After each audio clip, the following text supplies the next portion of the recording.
So today we are going to be looking at Array2, no14.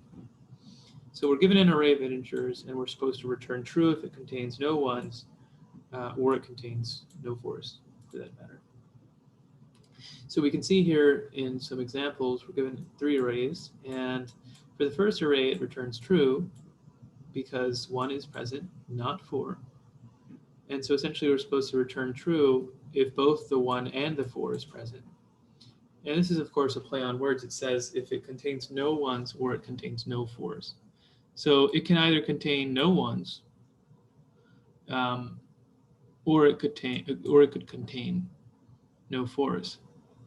And this, of course, you see here that this contains no ones, but it does contain fours. So we return true if it contains no ones. So we're going to return true, or it contains no fours. It does contain a 4, but you have to recognize that it does not contain a 1.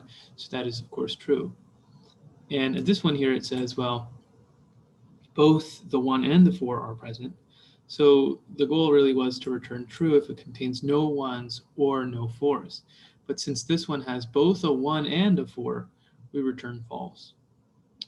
For this one here, we see that it contains a 1, not a 4. So we've still maintained the constraint here. That is to say, we wanted to return true if it contains a 1 or it contains a 4, but not both. And this one contains a 1. So that's true.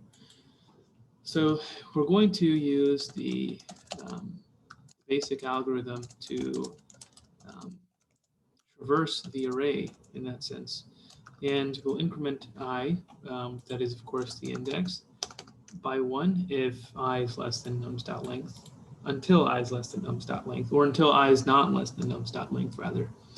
So as we're inside the array itself, we want to essentially judge whether or not it contains a 4 or a 1, and then judge whether or not it contains a 4.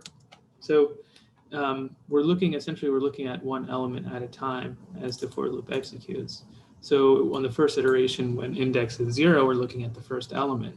And so we want to judge whether or not it contains a 1, or whether or not that element is a 1, or of course whether or not that element is a 4. And after the for loop ends, we want to have some metric by which we can say, okay, if both 1 and 4 were present, return false. Otherwise, if both the if either 1 or 4 were present but not both,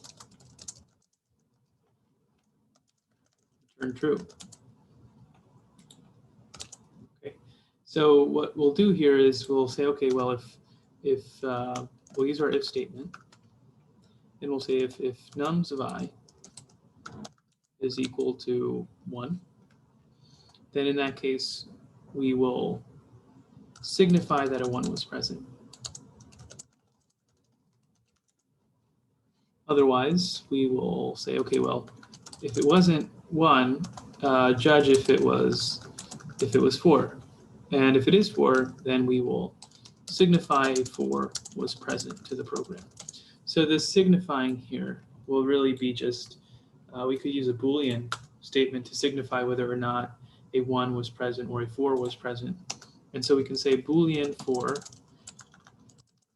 and these will have default values of false, Boolean 1 equals true, or actually it would be false, right? So both of them would have default values of being false. And so if the particular element that we're looking at any given element is a 1, then we'll essentially just say, okay, well, we'll say that 1 is equal to true. Okay.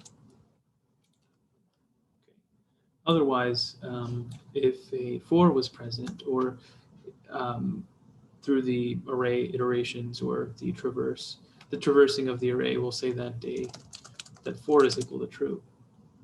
So these, of course, maintain default values, but in any case, in the array, if a 1 occurs or a 4 occurs, we will get true for that Boolean value. And so outside of the for loop, when it's all said and done, and after the user, or actually after the program has signified that a 1 or 4 is present, we now have two values. We have two values. So after the for loop,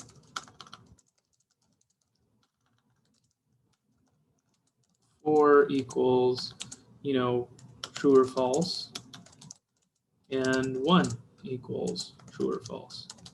And so the idea here is if they're both in the same array, that is to say, if both of them are true, then we want to return false, because they can't contain both a 1 and 4. The array itself can't contain a 1 and 4. If it does, then we're going to say it's false. So after the for loop, we're going to say if 4 is essentially true and 1 is true, then we'll return false, because the only case within which we wanted to return true was if either or are present. And in this case, we'll say if both 1 and 4 were present, return false.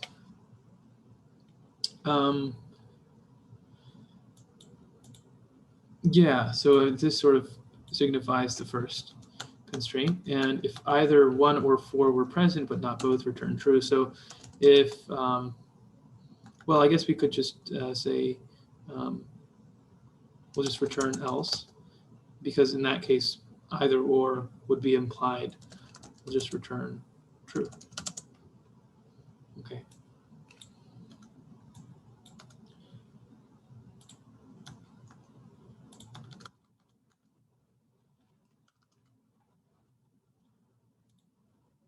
And we get all greens. Now, there are essentially a couple of things you want to keep in mind here. When we have these Boolean conditions, so here we've actually set them equal to true, but it would be the same to say if we don't actually have to specify whether or not they're true, because these Boolean variables actually, we can just say, okay, 4 and 1, and this implies that if 4 and 1 are true.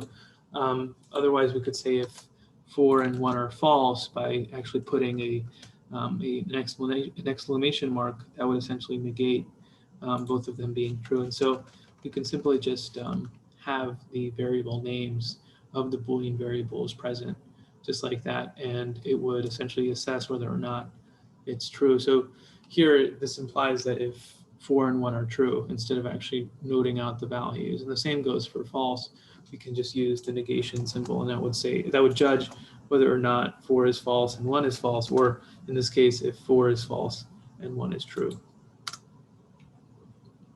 Another thing we want to keep in mind is if we only have one statement within an if statement, then we don't actually need these parentheses or these braces.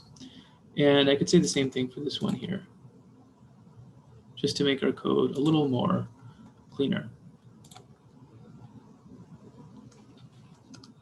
And of course, we would get the same value or the same result.